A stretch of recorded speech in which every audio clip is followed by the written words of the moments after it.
الرحمن الرحيم الصلاة والسلام على أشرف الأنبياء والمرسلين سيدنا ونبينا محمد ابن عبد الله وعلى آله وأصحابه ومن تبعهم بإحسان إلى يوم الدين. Watan mutane da yawa suna ta bugu waya suna tambayar mawarkin fadawa a ruwa,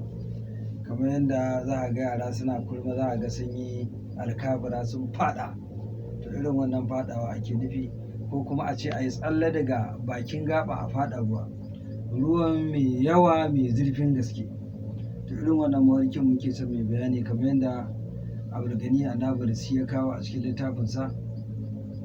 Tadiru mujalladi na farko shafi na 372.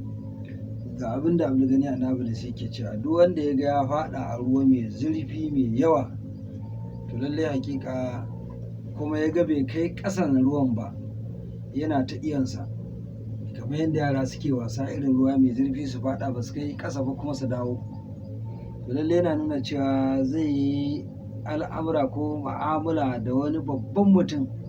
a duniyance, ma'ana wanda yake da duniya sosai, saboda ita duniya kogi ne mai zurfi, kowa iyan shi zai yi domin ya fita, shine rayuwar duniya. Zai shiga cikin lamarin wani babban mutum wanda zai ma'amala da shi, ya sa shi ya zama yaronsa, yana samun alkhairi, saboda kogi babban mutum ne, saboda kwarjininsa da kuma dukiyar da ke ciki ko kayan dukiyar da ke ciki. Duk wanda ya ga ya faɗa a cikin kogi zai samu farin ciki mai yawa da ni'ima, sai dai idan ya ga ya mutu a cikin kogi, wannan baya da kyau, kamar yadda ake ganin mafi yawa wanda suka faɗa cikin kogi suka mutu, kamar Fir'auna, kaga mutuwar ruwa yi. To ana ganin Allah sauƙi kada mutum ya mutuwar ruwa. Wasu kuma suka ce a wanda ya ga ya faɗa kogi ya mutu,